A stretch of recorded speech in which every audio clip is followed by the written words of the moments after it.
What's good, party people? This is your friendly neighbor, Chad the Maverick, and I'm going to jump right into this video because I don't feel like making another one.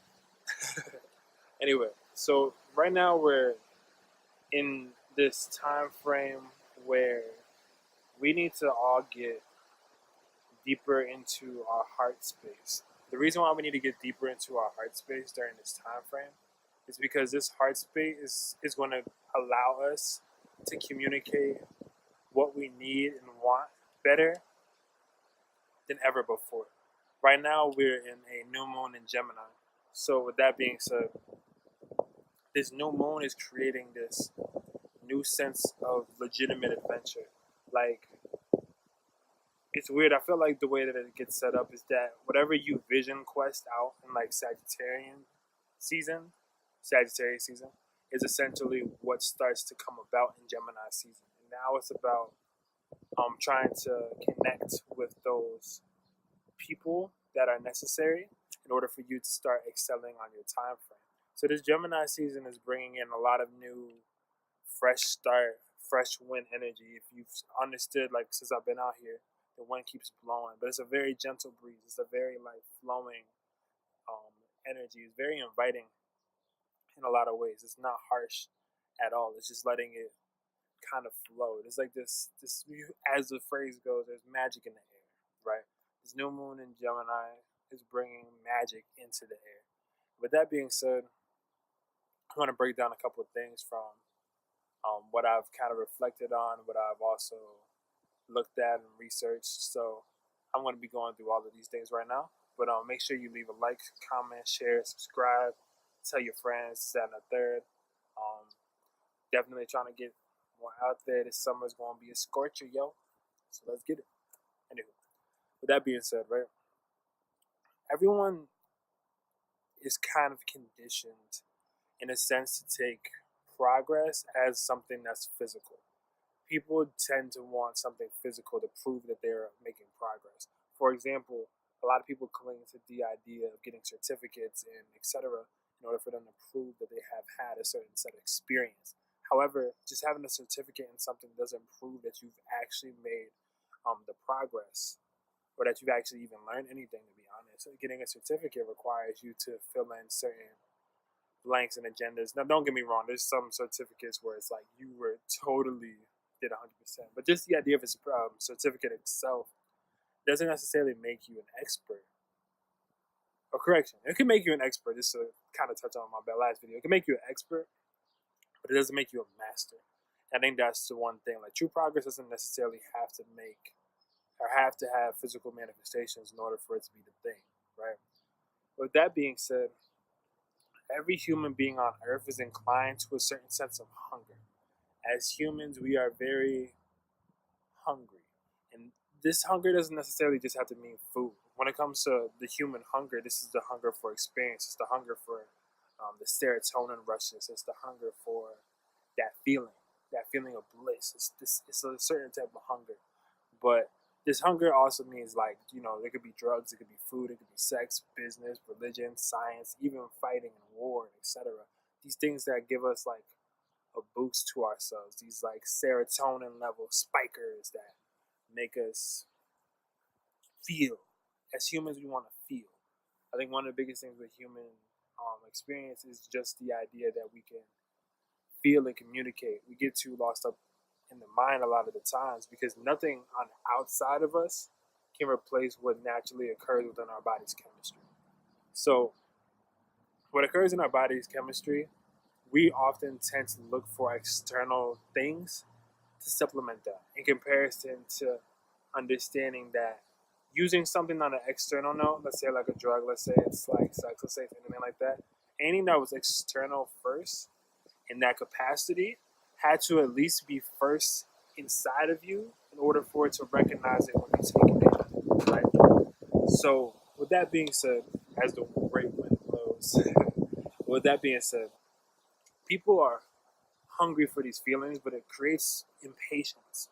Like we're not patient for the things. Like when we're hungry, it's like we want it now. I saw something the other day, and I was like, we don't know what we want, but we want it now. And I was like, wow, that's really the mindset that a lot of people are having right now. It's like we don't know what we really want, but we want it right now. Like we need it right now. We need it in our hands. We need to see it. We need a manifestation of it. We're working backwards. It's not the way that I guess we're naturally inclined to. Like as humans, we're starting to experience more in life. We're starting to evolve even as a species with this technology even being involved. Elon Musk himself said that people at this point are pretty much turning into cyborgs, and to an extent, it's true. That's a whole other video. I'm not going to break all of that down right now, but still, scientists generally rely on for information. They rely on the shadows of human nature in order for them to make certain claims. So a good thing about that, right, is just like, so scientists essentially will use something that's potentially a negative thing that is detrimental to us. I'm trying to think of a good example. I'm so sorry, y'all. I don't know. I can't think of an example right now. But science is definitely based off the shadows of humanity. A lot of information that's scientifically proven typically has something that has like a negative capacity. Ironic how I'm talking about negative capacity and then there's like these sirens going on. Interesting for sure. Kind of got mine swiped, but that's okay. But outside of that, right? A lot of the time, especially the people in the younger generations, we have this like weird paradigm where we're either super manic for experiences, like we need everything, we need it right now, we need it now, we need it now, or we're just super bored, like chilling at home, like, oh, I'm so bored, I just don't know what to do. And I think these two things are like shadows in a sense. I think what's the word for it? It's hunger, right? It's like we're hungry for something, but we don't know what it is. And this is going to lead into but here's a question. How do we get into what we know that we need? How do we get into our actual desires? How do we lose the sense of hunger and go about what we're supposed to get? And the answer, my friends, as cliche it may be, is love. Essentially, unconditional love is the only thing that could break through this like innate hunger, right? A lot of the times when we're hungry, it's like, so for example, when people pick up bad habits, they don't pick up bad habits for the sake of bad habits. They generally pick up bad habits because their heart hurts. There's something in their heart that's not settled. There's something in their heart that's not functioning the way that they think it's supposed to. Like, I think a lot of the times people just want to have a constant stream of serotonin. They forget that it's love. Like, I think it was might have been Future, but one of the artists, they were talking about how like their drug impact and drug use wasn't necessarily because they wanted to use drugs. It was the absence of love that they felt, and in order to feel those love, they stemmed to go into the money, the cars, the women, etc., because they just didn't have a sense of like really feeling that. So last time I talked about the solar plexus.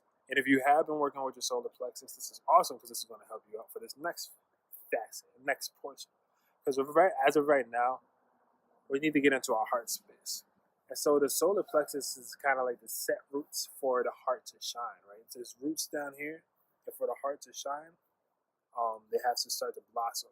So we're kind of blossoming from our like solar plexus area and bring it up into the heart space. We yearn for this inner space. We're not looking for outer space. Inner space. All the planets, all the astrology, all the mapping, they're inside of us. They're literally neurons, there's DNA, there's strands, there's synapses, there's all these things, all the apparent junk DNA inside of the human being is literally, in my opinion, just like the same concept as of the outside, right? Sort of the as above, so below. But I also have my own thoughts about all of that. But we'll get there when that's time too. But the moral of the story is the heart. And when you go into the heart, you start to realize that your reality is constructed out of the things that you love or hate. So it's more so, what focus are you giving into the things that you love? how are you going to show your love? How are you going to understand that you are more than just your innate human hunger? You know, that's what this time frame is for. Because through this love and giving unconditionally, we get to co-create with the body and build our own fantasy, right? The true adventure of life is love. If you think about it, humans, or all creatures actually, are essentially meant to live, survive, procreate, and die. Like, to be honest, like, as blunt as I can get. Like, that's kind of like what it is, but that procreation portion, that generally, in ideal terms, stems from love. It stems from like actual love. It stems from trying to create something new and co-creating with the body to create new bodies. You get what I'm saying? But that's with anything. Like, you can give birth to a project. You can give birth to your manifestations. These are just things that you put in constant love and thought into. You plant a seed into the ground. You have to water it every day, just a little bit every day, but you need to water it every day. You need to have these things grow in order for anything to happen. That's connections, that's people. Like, you need to stay within a certain parameter of showing that love, showing that care, that nurturing, that process. And that's what starts to create new things. And as of right now, we're trying to figure out how to create the best adventure for ourselves, because it's adventure time. Yes, and I just started watching Adventure Time again. So I'm probably going to title the video this, because what else would I title it? But for example, you living through your heart helps you create your greatest example I can think of, Kanye West. Kanye West. So Kanye West is a Gemini. I think his degrees are even around this time frame. So he was born under this type of energy, regardless, right? He also has a Pisces moon. So he legitimately lives in the sense of his fantasy, of his imagination. One of his greatest albums and one of the greatest hip-hop albums of all time, top 5, no dispute, I don't care, is My Beautiful Dark Twisted Fantasy. And My Beautiful Dark Twisted Fantasy was essentially a whole entire album that he made that stemmed directly from like his imagination. He had a whole screenplay of it where he essentially was with a phoenix, and the phoenix would be around him, but everyone else were just regular people. But it's like you live in this fantasy in a sense. In a sense, it's like all of these characters that are fantasy related all stem from real allegories and archetypes that live through people every day. Like, you ever meet somebody and you're like, wow, they're just like a little fairy, or they're just like this, or it's like these characterizations are kind of what's going along with it. And what Adventure Time essentially means in my head is because, like, so for example, let's just think of cartoons in general, because there's a lot of theories when it comes to cartoons that it's just people where they live in their head, or it's like a dream that they have, or something along the lines of that. In order, like, every cartoon adventure thing, like, let's say that is their imagination. Let's say, for example, a cartoon character's whole entire series is just based off their imagination. That's still their own world. That's how they see these people. Like, these people are being seen in certain ways that they're projecting through their mind. But they come through so clear because they're living through their heart space. Like, this is what their heart is saying it is. It's like it's different lens. We're trying to. This time frame is about putting on the rose tinted glasses, but not because we're trying to avoid anything, but we're more so trying to see what we can push forward. What can we see? How can we change our lens and scope of things in order for us to be living an adventure every day, for us to be living in our best manifestations every day? And that's what I'm trying to get at. Perfect. It's kind of wordy. It's Gemini season, so forgive the ramble. But directly opposite me right now, actually, because I'm a double Sagittarius. Besides the point. Like I said, Gemini season right now. But thank y'all for sticking with.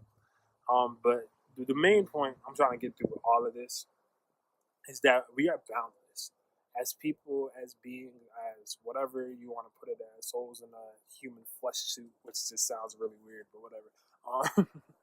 It's like we're supposed to be boundless. There's a hidden wormhole within our minds that we can kind of set off at any point. We're born with it. Kids, when they are younger, they have, like, as we would call it, a vivid imagination, but they're actually just living in their world. Like, that is how they're perceiving the world. And and it's very pure. We're the ones that screw it up. We're the ones that change it. We're the ones that make it different because we're like, this is reality. And granted, reality definitely has its place, but living in your heart doesn't make reality.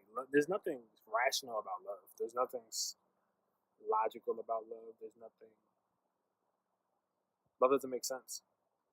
It doesn't make sense, but we all can understand what it means and how to sense it. We all have different ways of how to sense it, but love doesn't make sense at all. At all.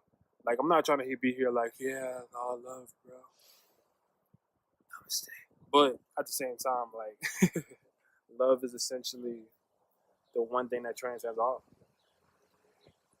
It just sounds as cliche as it is, but living through your heart changes things. Doing what you love changes things.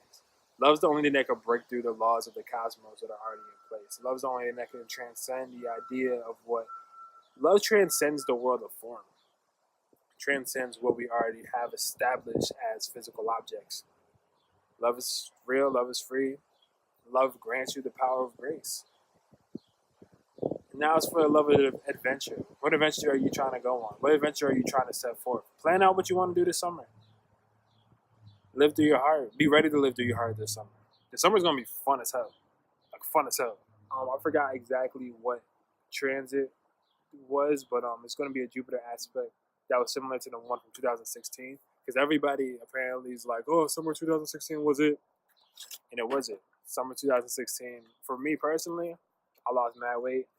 I was just like chilling with a couple of my friends. We like lived in the house all summer. Learned a lot. That's when I started music for real. It was great. It was mad fun.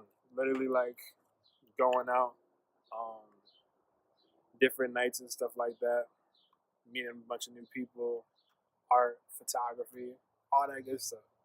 So if this summer has any inkling of what 2016 was. Also, 2016 was the summer where Little Uzi Vert first came out. And that was wild. Shouts out to Lil Uzi. Super Leo. Mad Leo. Anyway. But I'm going to stop talking now. My main point is this adventure time. Get into your heart. Stop making excuses for yourself. And just do it. Live through your heart. For what? What are you holding yourself back for? Like, for real. Like, what are you holding yourself back for? Yeah, I'm talking to you and you and you. What you holding yourself back for? Get in your heart space. Live your life. Come on, yo. Love. Feel the love. I can still feel the love. Love. Love, love, love, love, love. Unconditional. Just because you can. You'll see how much things change. How quickly things come into your fruition, especially during this time frame, especially during Gemini season. Speak your love, let your love shine. And I'm going to stop talking again now. Everyone have a good one. Have a good day, night, week. If you're in the future watching this, what's up? If you're in the past watching this, that's weird, but what's up? And cool. Peace out, y'all.